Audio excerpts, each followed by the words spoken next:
La Bible révèle que la fin de toute chose est proche et que Dieu appelle tout homme à pouvoir se réjouir de la seconde venue de Jésus-Christ.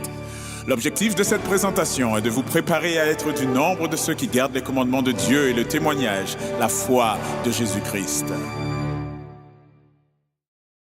Eh bien, vous vous rappelez, je vous ai projeté hier, ici, la suite des événements qui se produiront jusqu'à la venue de Jésus à partir de 1844 et que la Bible d'ailleurs appelle le temps de la fin. Eh bien, nous allons examiner un des aspects de ce temps de la fin dans notre propos aujourd'hui. Alors, le titre de notre propos aujourd'hui, c'est « Le scellement ». C'est un des aspects de ce temps de la fin. Mais avant d'aller plus loin, je vais me mettre à genoux pour prier Dieu.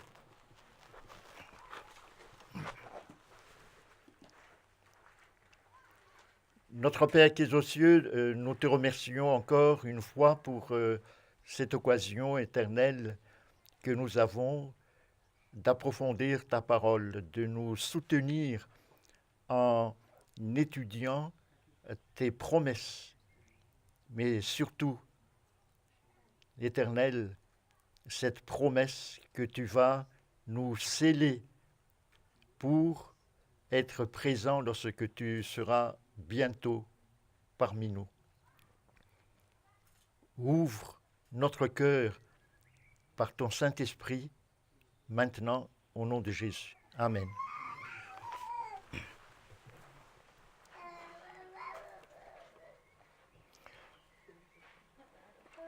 Alors, pour ceux qui sont anglophones, j'ai mis les textes en premier en anglais, en haut, et pour ceux qui sont francophones, les textes seront en italique.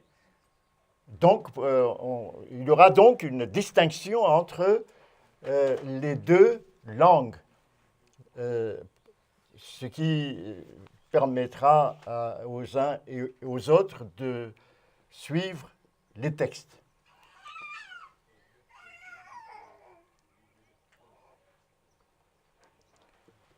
Alors, nous allons commencer par lire dans Apocalypse chapitre 7, versets 2 à 3. Apocalypse chapitre 7, versets 2 à 3. Donc le texte est en italique, donc c'est en français. Lorsque le texte n'est pas en italique, c'est en anglais. Et je vis un autre ange qui montait du côté du soleil levant et qui tenait le sceau du Dieu vivant. Il cria d'une voix forte aux 4 anges à qui il avait été donné de faire du mal à la terre et à la mer. Et il dit, « Ne faites point de mal à la terre, ni à la mer, ni aux arbres, jusqu'à ce que nous ayons marqué du sceau le front des serviteurs de notre Dieu. » Voilà le texte de base qui nous servira pour approfondir cette notion de scellement dans la parole de Dieu. Vous vous rappelez, hier, nous avons ouvert le chapitre 24 de Matthieu.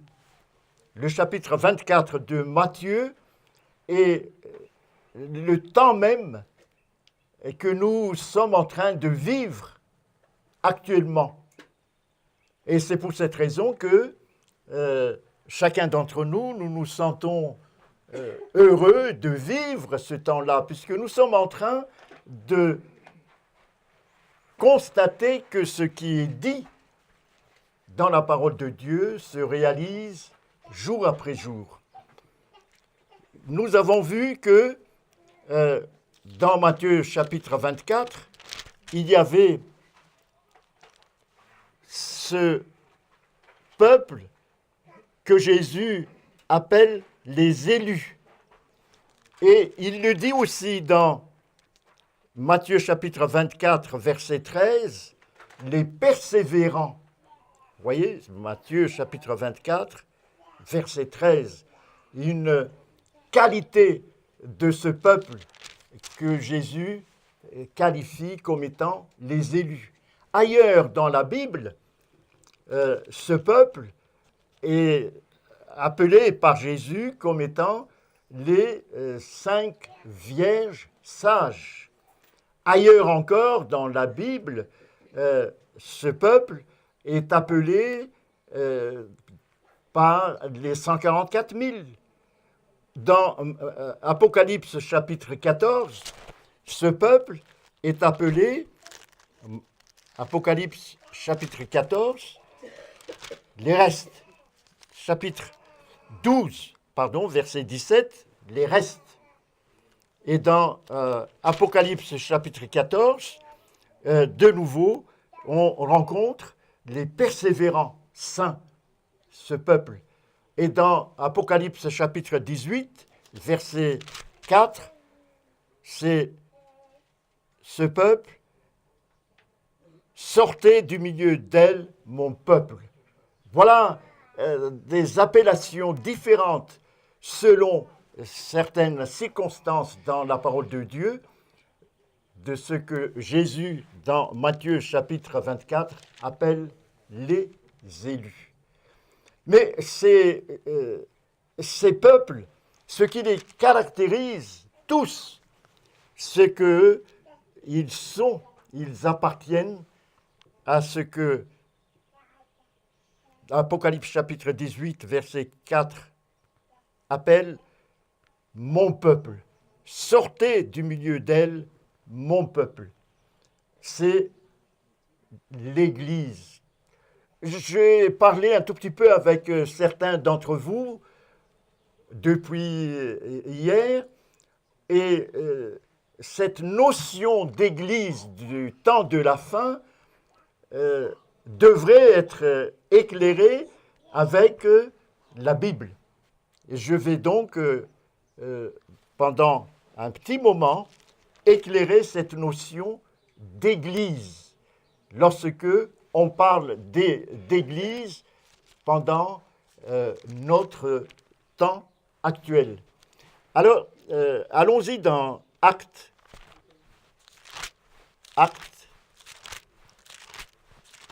chapitre 11.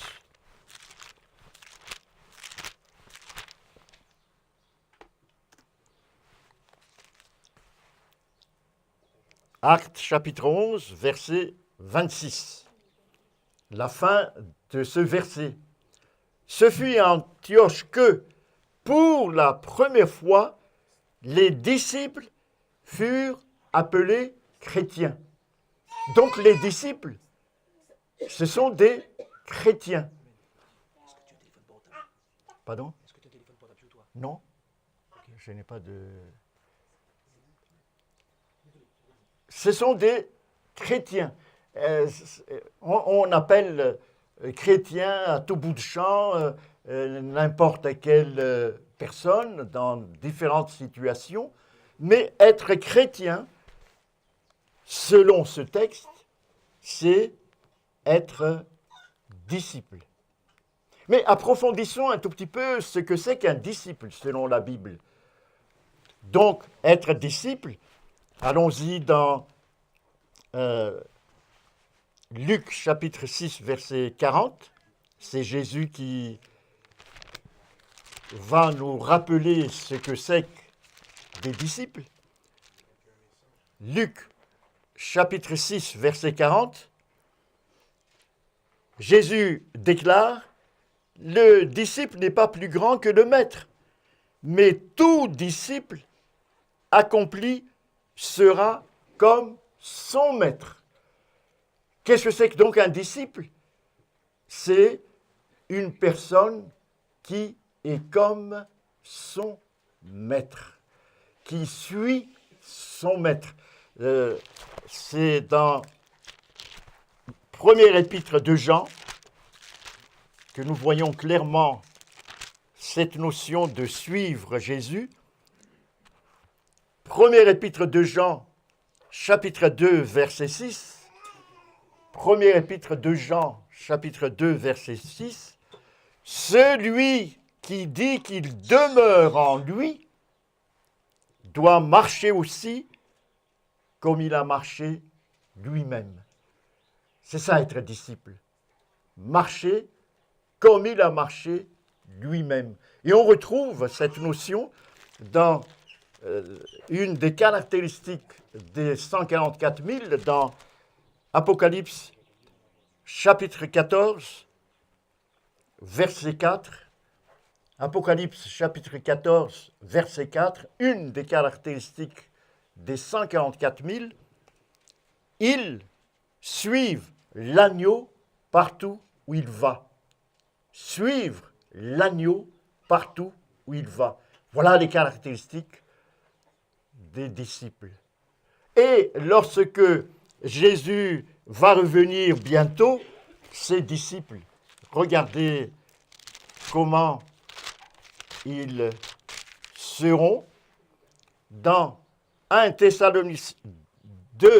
Thessaloniciens chapitre 1, 2 Thessaloniciens chapitre 1, le verset 10, lorsqu'il viendra, c'est-à-dire lorsque Jésus viendra, pour être en ce jour-là glorifié dans ses saints et admiré dans tous ceux qui auront cru, car notre témoignage auprès de lui a été cru.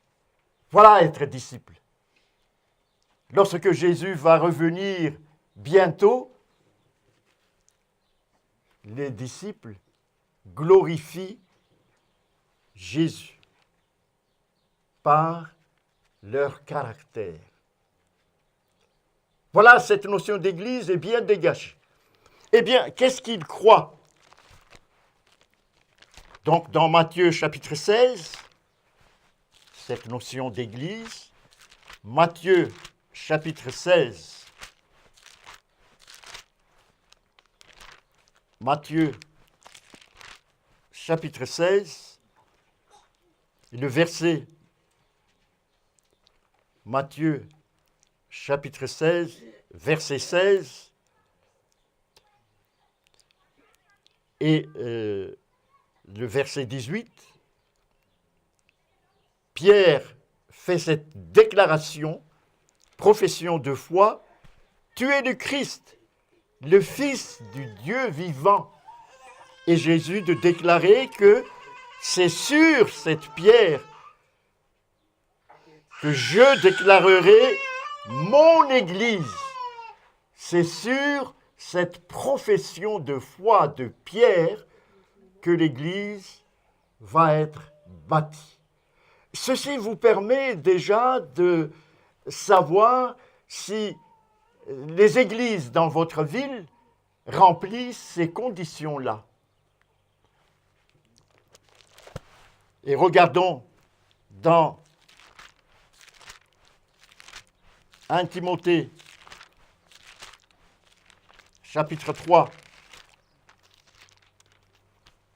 verset 15. 1 Timothée, chapitre 3, verset 15. Je lis à partir du verset 14. Je t'écris ces choses avec l'espérance d'aller bientôt vers toi, dit Paul dans sa lettre à Timothée. Écoutez bien la suite. Mais afin que tu saches, si je tarde, comment il faut se conduire dans la maison de Dieu, qui est l'Église du Dieu vivant, la colonne et l'appui de la vérité. Voilà les caractéristiques de la véritable Église pendant ce temps de la fin. J'aime beaucoup cette déclaration l'Église du Dieu vivant, la colonne et l'appui de la vérité. Nous sommes appelés, chers amis, à être une colonne pour soutenir la vérité telle qu'elle est déclarée dans la parole de Dieu. Et c'est un honneur pour nous d'être un soutien vivant de la vérité afin que cette Église de Dieu, Jésus va revenir bientôt, que cette Église glorifie par son caractère, sa transformation complète, l'œuvre que Jésus est en train de faire aujourd'hui dans le lieu très saint, dans le ciel. L'objectif, c'est que dans Hébreux chapitre 10,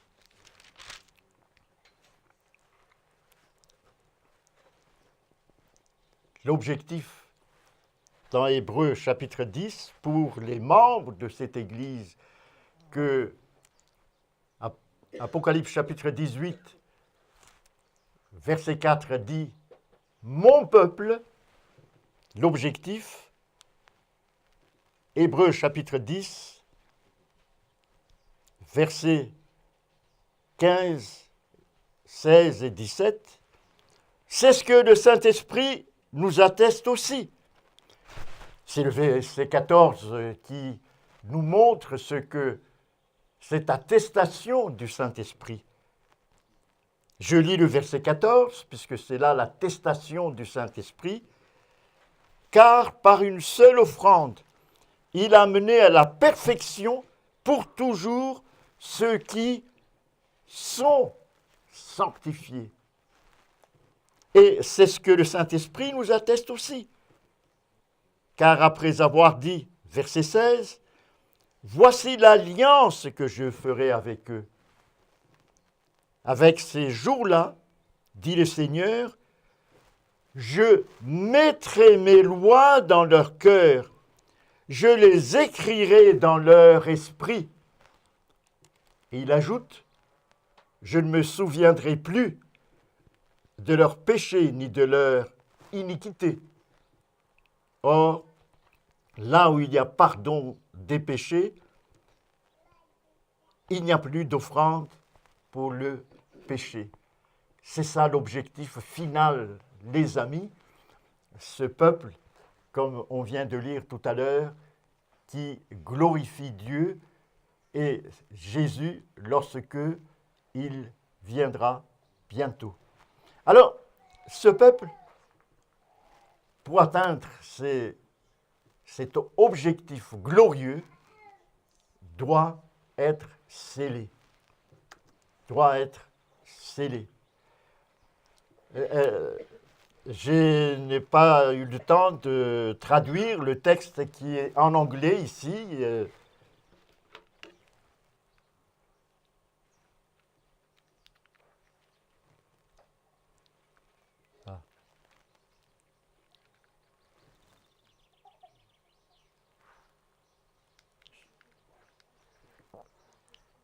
Je crois que je n'ai plus de pile. Le texte en anglais dit la justice vivante, les justes vivants recevront le sceau de Dieu avant la fin du temps de grâce. Les justes vivants, il y a la traduction en français en italique, oui. Les justes vivants recevront le sceau de Dieu avant la fin du temps de grâce. Autrement dit, juste avant la fin du temps de grâce, nous allons recevoir le sceau de Dieu. Le temps est court. Donc, dans la partie qui est ici en haut, vous avez le texte en anglais pour ceux qui lisent l'anglais. Mais regardons les textes en italique, en français. Que dit le texte? Mes chers frères et sœurs, que les commandements de Dieu et le témoignage de Jésus occupent continuellement votre esprit. Ça, c'est une condition sine qua non pour être scellé. Qu'est-ce qui occupe continuellement notre esprit actuellement? Nous devons écarter de notre esprit les soucis. Peut-être nous ne devons pas nous intéresser trop à la politique. Peut-être nous ne devons pas nous attarder trop devant les écrans de la télévision pour regarder des films. Ceci ne doit absolument pas être notre situation aujourd'hui. Voilà, je répète ce qui est dit ici, mais, chers frères et sœurs, que les commandements de Dieu et le témoignage de Jésus occupent continuellement votre esprit.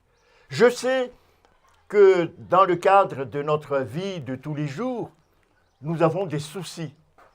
Soucis au travail peut-être, soucis à la maison, l'éducation des enfants.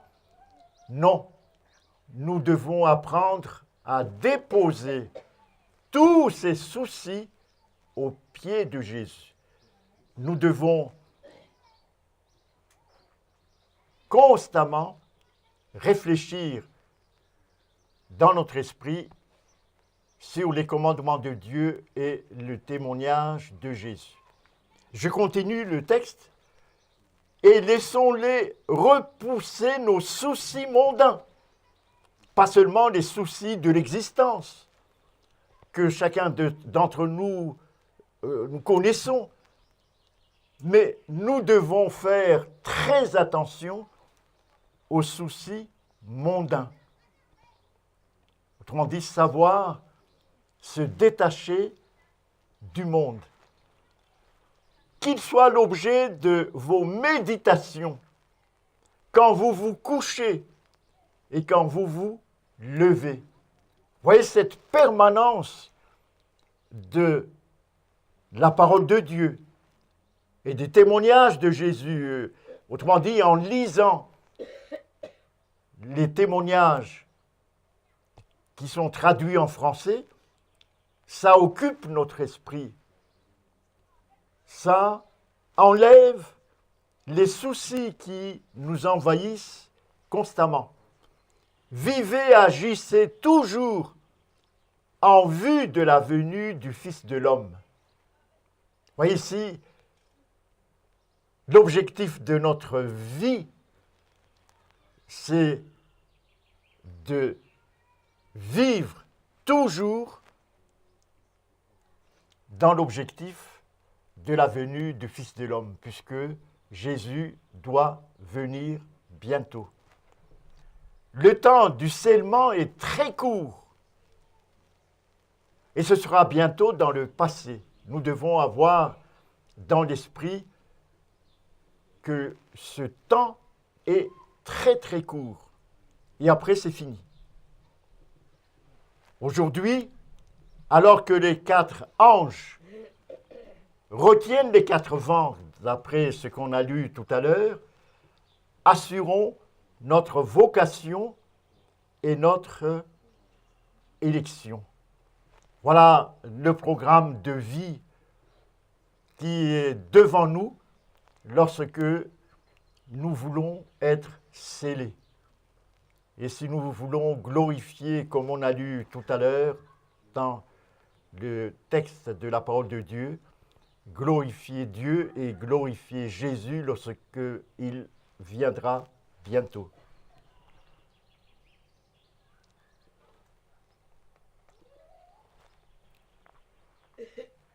Nous devons être semblables à lui. être semblable à lui. Lisons dans 1 Jean, chapitre 3, le verset 2. 1 Jean, chapitre 3, verset 2. Bien-aimés, nous sommes maintenant enfants de Dieu, et ce que nous serons n'a pas encore été manifesté. Mais nous savons que lorsque cela sera manifesté, nous serons semblables à lui, parce que nous le verrons tel qu'il est. C'est magnifique comme texte, être semblable à lui. Parce que nous allons le voir. Alors, je lis le premier texte traduit en français ici. Beaucoup sont appelés, mais peu sont choisis. Beaucoup entendent l'invitation de la miséricorde, sont testés et éprouvés, mais peu sont scellés par le sceau du Dieu vivant. Il y a là 2 verbes que j'aime beaucoup et que j'ai appris à connaître, à vivre lorsque j'étais ici et là dans mes voyages durant ces derniers mois. Ce sont les 2 verbes tester et prouver. On les rencontre dans le livre de Deutéronome. Deutéronome, chapitre 8. On les rencontre. C'est comme ça la pédagogie de Dieu, les amis. Deutéronome, chapitre 8, verset 2. Souviens-toi de tout le chemin que l'Éternel, ton Dieu, t'a fait connaître pendant ces 40 années dans le désert, afin de t'humilier, de t'éprouver. Vous voyez, dans le texte en français que vous avez devant vous, on trouve tester et éprouver. Pour savoir quel est le but de Dieu, c'est pour savoir quelles étaient les dispositions de ton cœur et si tu garderais ou non ses commandements. C'est comme ça que Dieu nous éduque. Voyez, si vous tournez un tout petit peu dans Deutéronome chapitre 8, verset 15 et le verset 16, cette pédagogie de Dieu. Dieu t'a fait marcher dans ce grand et affreux désert où il y a des serpents brûlants et des scorpions, dans des lieux arides et sans eau, et qui a fait jaillir pour toi de l'eau du rocher le plus dur. Voyez comment Dieu éduque le peuple d'Israël. Dieu aurait pu conduire le peuple d'Israël directement au Canaan, en longeant la côte méditerranéenne. Mais non, Dieu a amené ce peuple par le chemin du désert pour l'humilier, le tester, l'humilier et l'éprouver pour savoir quelles étaient les dispositions de leur cœur. Et puis, regardez la bonté de Dieu. Lorsqu'il humilie, il éprouve. Il fait jaillir, c'est le verset 15, il fait jaillir pour toi de l'eau du rocher le plus dur. Dans l'original, du granit le plus dur. Je viens d'un pays où il y a énormément de granit et aussi dans notre région ici. Les roches que vous voyez là, c'est des roches soit de granit ou des roches volcaniques, très dures. Voyez ? Et qu'est-ce que c'est que ce rocher? Voyez, la bonté de Dieu. Et là, j'aime beaucoup la capacité de l'apôtre Paul pour interpréter selon la perspective du salut la Bible. Allons-y dans 1 Corinthiens chapitre 10, verset 4, pour savoir qu'est-ce que c'est que ce rocher ambulant. Un rocher ambulant qui accompagnait le peuple d'Israël dans les déserts. Eh bien, nous allons le rencontrer dans 1 Corinthiens chapitre 10, verset 4. 1 Corinthiens chapitre 10, verset 4. 1 Corinthiens chapitre 10, verset 4.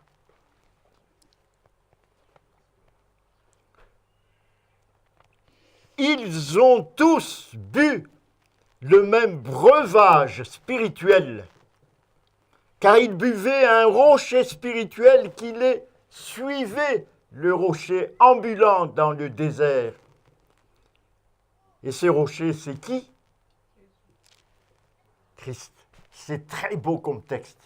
C'est là, les amis, lorsque vous passez par des humiliations, puisque c'est comme ça que Dieu nous éduque, lorsque vous passez par des humiliations ou des épreuves, n'oubliez jamais que c'est de cette manière que Dieu nous éduque. Si le peuple d'Israël atteignait le Canaan en suivant la côte méditerranéenne, il n'aurait pas connu ce rocher ambulant qui était Christ. C'est très beau. C'est ça la pédagogie de Dieu, les amis. Vous voyez, je sais, lorsque j'étais ici et là, je visite des églises, des communautés, des groupes comme vous, en Suisse, etc. Des personnes passent par des humiliations et des épreuves. Et je leur développe ce texte-là pour qu'ils ne se découragent pas, puisque c'est de cette manière seulement qu'ils peuvent connaître ce rocher ambulant qui est le Christ. Voyons le texte suivant. Le sceau du Dieu vivant sera placé sur ceux-là seuls qui ont un caractère semblable à celui du Christ. Ça, c'est l'œuvre. C'est l'œuvre de ce qu'on appelle la pluie de la première saison, pour nous donner un caractère semblable à celui du Christ. Et c'est seulement lorsque cette œuvre est achevée en nous que nous allons recevoir le sceau de Dieu. Et nous verrons prochainement que recevoir le sceau de Dieu, la pluie de la saison, c'est pour être des témoins, pour porter le dernier message, ce que l'Apocalypse appelle le grand cri dans le monde d'aujourd'hui. Vous voyez? Et le texte suivant, de même que la cire retient l'empreinte du sceau, ainsi l'âme doit prendre l'empreinte de l'Esprit de Dieu et retenir l'image du Christ. J'aime beaucoup cette image de la cire, voyez? De même que la cire retient l'empreinte du sceau, ainsi l'âme doit prendre l'empreinte de l'Esprit de Dieu. Mais, comme je l'ai rappelé hier, cet esprit ne peut être reçu que si nous adorons le vrai Dieu. C'est le texte que nous avons lu dans Deutéronome chapitre 11 hier. Puisque si nous adorons, dit Deutéronome chapitre 11, si nous adorons des idoles, il n'y aura pas du tout la pluie de la première saison, ni la pluie de l'arrière-saison.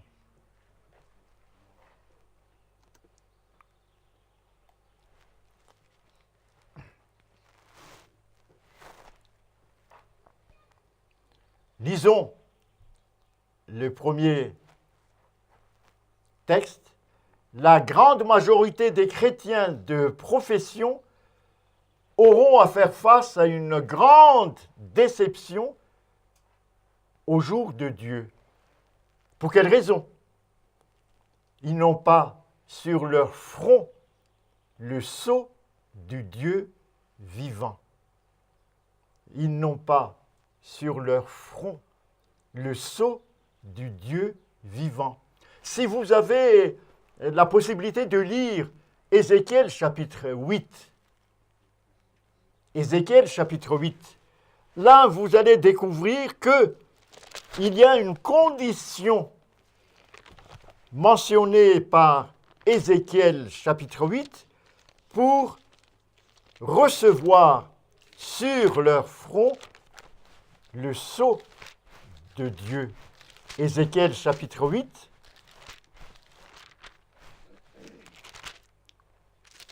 Et chapitre 9.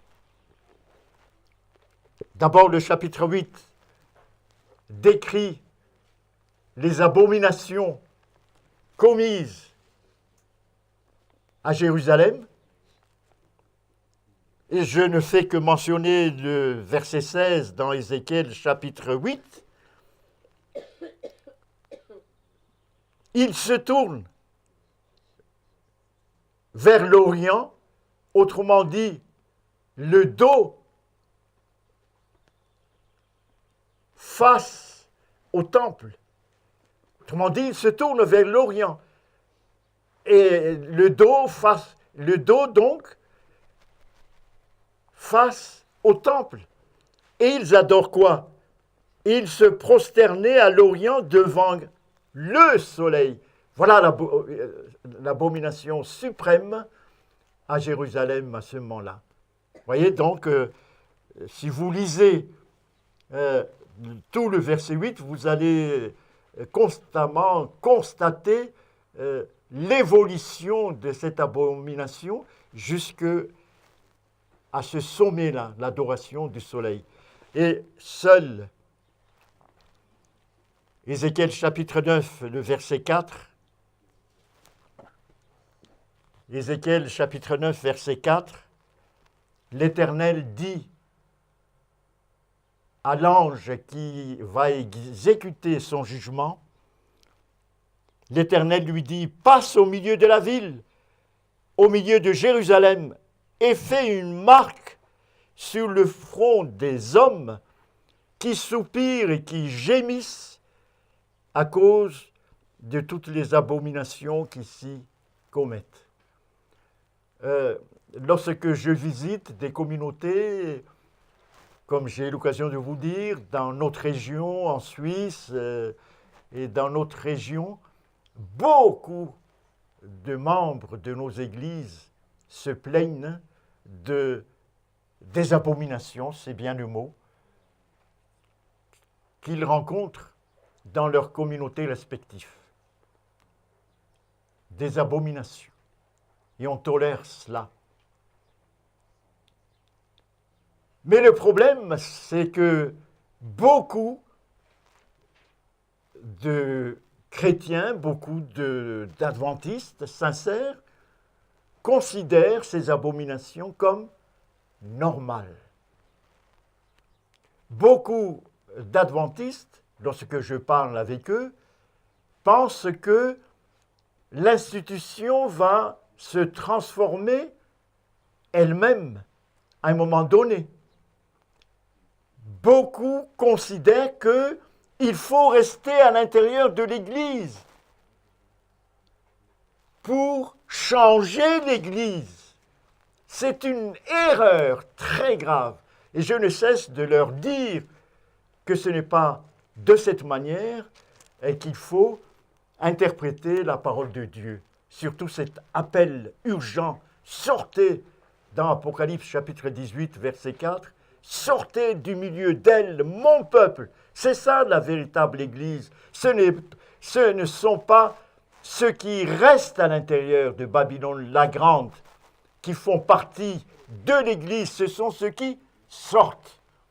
L'un d'entre vous m'a dit hier, après les propos que j'ai tenus ici, qu'il faut rester à l'intérieur de l'Église, peut-être dans le but d'être des témoins à l'intérieur de l'Église. Chers amis, il faut sortir. C'est le moment de sortir. Ne restez pas dedans. Si vous écoutez les prédications dedans, si vous écoutez les cantiques qu'ils chantent pour adorer le Dieu de cette Église, de cette institution, vous participez à leur péché. C'est pour ça que la parole de Dieu est très claire, très nette. Sortez du milieu d'elle. N'envoyez pas vos enfants dans leur classe de l'école du sabbat pour les enfants. Je vous déconseille vivement de sortir de Babylone la Grande.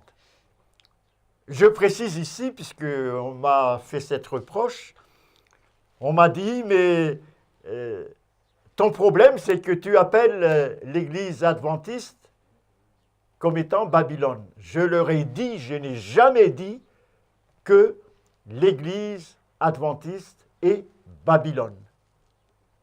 Et je leur dis, je m'appuie sur Apocalypse chapitre 17.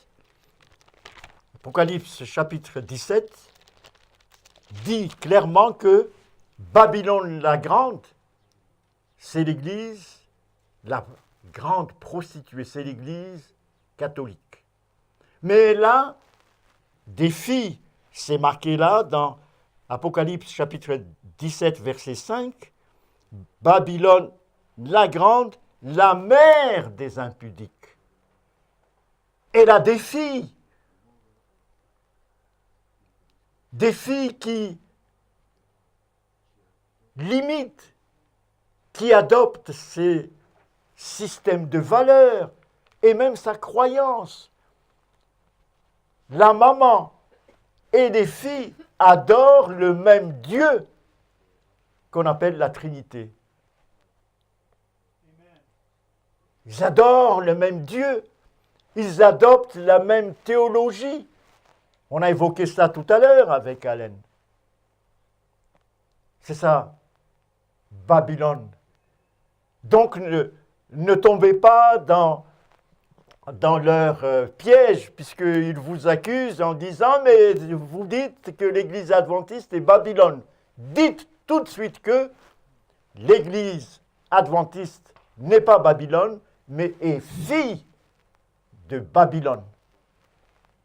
Puisqu'ils vous tendent un piège en vous disant ceci. Je vous dis ça parce que vous allez rencontrer dans vos communautés bientôt toutes sortes d'oppositions si vous êtes témoin de la vérité que vous apprenez dans des camps meetings ou en lisant des documents que vous avez sur la table là-bas. Alors, lisons maintenant la citation en bas de l'écran. C'est maintenant le temps de nous préparer. Le sceau de Dieu ne sera jamais placé sur le front d'un homme ou d'une femme impure. Vous voyez ici, c'est très fort ce texte. Il ne sera jamais placé sur le front d'un homme ou d'une femme ambitieux, mondain. il ne sera jamais placé sur le front d'un homme ou d'une femme menteur ou trompeur. Tous ceux qui reçoivent le sceau doivent être, attention, sans tache devant Dieu, des candidats pour le ciel. Oui, c'est très fort comme texte. Mais ces textes-là nous invitent à réfléchir sur notre condition actuelle pour recevoir le sceau de Dieu. Et n'oubliez jamais, les amis, de gémir, comme nous avons lu tout à l'heure dans Ézéchiel chapitre 9, devant les abominations qui se commettent dans vos différentes communautés. Je sais que ces abominations sont horribles, mais gémissons et portons par la prière les personnes qui sont dans ces communautés-là. Je ne vais pas décrire ces abominations, mais vous les connaissez.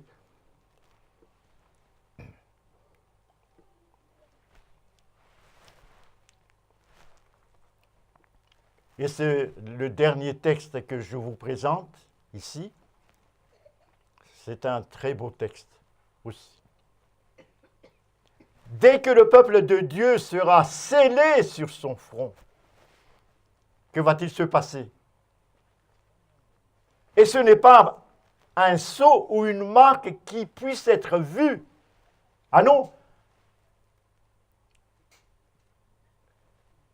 Peut-être votre voisin reçoit le sceau de Dieu et vous, peut-être, ne le reçoit pas, mais il n'y a aucune distinction entre vous deux. Aucune. Et ce n'est pas un sceau ou une marque qui puisse être vue, mais c'est quoi? C'est quelque chose qui est à l'intérieur. Un enracinement dans la vérité. Vous voyez, c'est cette connaissance parfaite de la parole de Dieu. Être enraciné dans la vérité. Vous voyez, qu'est-ce que cela signifie?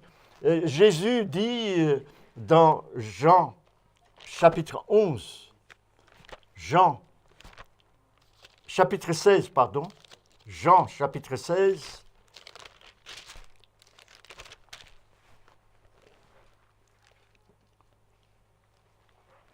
Jean chapitre 16,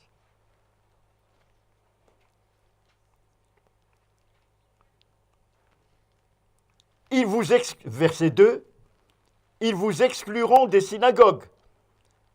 Et même l'heure vient où quiconque vous fera mourir croira rendre un culte à Dieu. Et dans Matthieu chapitre 10, Jésus dit que on va être traduit devant des juges et des rois.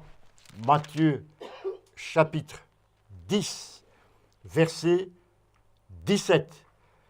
Mettez-vous en garde contre les hommes, car ils vous livreront aux tribunaux et ils vous battront de verges dans leur synagogue. Et lorsque on va être traduit devant les tribunaux ou devant les synagogues, on va vous demander, prouve-nous que le sabbat est les jours de repos de Dieu. Eh bien, vous êtes acculé à prouver cela. Peut-être à ce moment-là, vous ne disposerez plus de votre Bible. Il faut connaître par cœur. Lorsque vous lisez le livre des Actes et que vous lisez la traduction d'Étienne, par exemple, devant le Sanhédrin, regardez comment Étienne est capable de retenir les versets de la Bible, c'est-à-dire l'Ancien Testament. Et c'est pareil pour Paul. Nous devons, les amis, faire un effort pour connaître notre Bible. L'exemple d'Étienne, je mentionne, parce que c'est un bel exemple. L'exemple de Paul, pareil. Ils sont capables, en l'absence de leur Bible, à cette époque, c'était impossible de venir avec le parchemin, etc. C'est pas possible. C'est dans la tête. Et pour nous maintenant, le temps est encore favorable pour nous pour défendre notre foi avec la parole de Dieu, par cœur. Parce que le temps viendra où on nous demandera de dire, mais vous croyez en Dieu, Jésus engendré. Est-ce que vous pouvez nous prouver cela, s'il vous plaît? Et ils vont vous donner des textes pour vous contredire. Il faut être capable, avec l'Esprit de Dieu, de défendre notre foi. Et retenez ce que Jésus a dit dans Luc chapitre 21, versets 14 et 15. Retenez par cœur Luc chapitre 21, versets 14 et 15. Mettez-vous donc dans l'esprit de ne pas préméditer votre défense. Mais avant, il faut connaître la parole de Dieu. Il ne faut pas que tu prémédites ta défense. Non, il faut d'abord connaître la parole de Dieu pour que le Saint-Esprit te rappelle ce que tu dois dire à telle occasion devant tel ou tel juge. Je termine la lecture de ce texte. Dès que le peuple de Dieu sera scellé sur son front, et ce n'est pas un sceau ou une marque qui puisse être vue, mais un enracinement dans la vérité. Être enraciné dans la vérité. Ce terme est très fort, très très fort. À la fois d'une manière intellectuelle et spirituelle. Vous voyez ici, d'une manière intellectuelle, cela veut dire, dans Ésaïe chapitre 28, Ésaïe chapitre 28, le verset 10. Ce travail intellectuel que nous devons faire. Ésaïe chapitre 28, verset 10. Pour défendre notre foi. Car c'est précepte sur précepte, règle sur règle, règle sur règle, un peu ici et un peu là. C'est de cette manière que nous devons connaître la parole de Dieu. C'est ça la signification à la fois intellectuelle, puisque c'est un travail intellectuel et que et précepte après précepte ici et là, réunir tout ça pour que ce soit solidement retenu dans notre esprit et dans notre cœur. Autrement, ce n'est pas possible. Ça demande du temps. Et vous comprenez la raison pour laquelle il est dit dans citation plus haut là-bas, il est dit que nous, c'est pas possible de recevoir le sceau de Dieu si l'esprit est occupé à autre chose. Ce n'est pas possible. Il faut que l'esprit soit constamment occupé par la parole de Dieu. C'est le texte qu'on a lu tout à l'heure, le dit clairement. Et spirituel, à la fois intellectuel et spirituel, autrement dit, le vécu. Ce n'est pas seulement une connaissance sèche, intellectuelle, non. Il faut vivre la parole de Dieu, constater que la parole de Dieu est vivante. Voici par exemple dans Luc chapitre 11, tester la parole de Dieu en faisant l'expérience de Luc chapitre 11,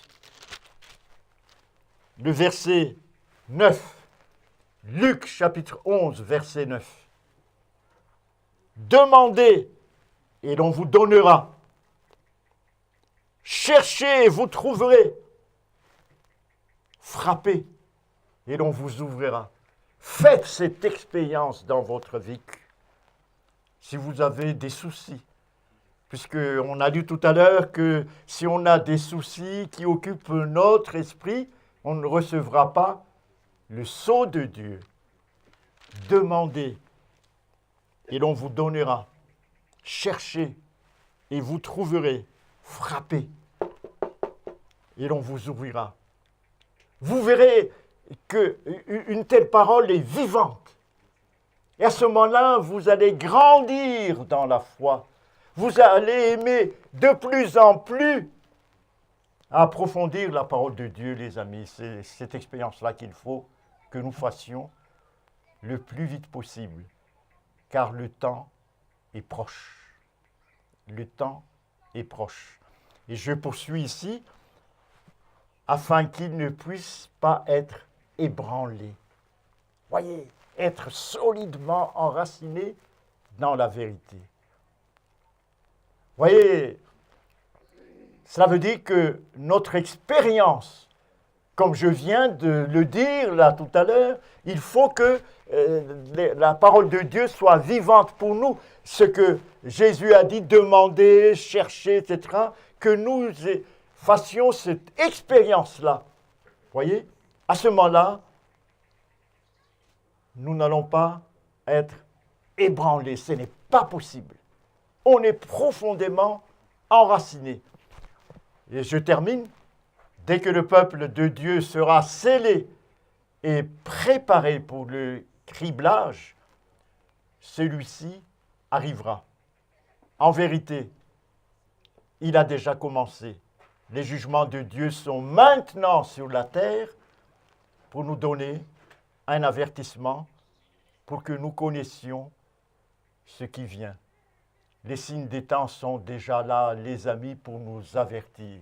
Ce n'est plus le moment de dormir sur le plan spirituel. La première chose à faire pour nous, c'est d'approfondir la parole de Dieu, comme on vient de lire tout à l'heure, dans Ésaïe chapitre 28, précepte après précepte, réunir tout ça pour que votre foi soit solidement enracinée, pour que vous ne soyez pas démunis lorsque vous serez comme Étienne devant n'importe quel tribunal ou n'importe quel Sanhédrin. Amen. Merci d'avoir écouté cette présentation avec intérêt. Pour plus d'informations, consultez notre site internet lereste.org et suivez-nous sur Facebook ainsi que sur YouTube à @lereste. Vous pouvez aussi nous contacter par email à info@lereste.org ou par téléphone au +33 6 12 60 13 69.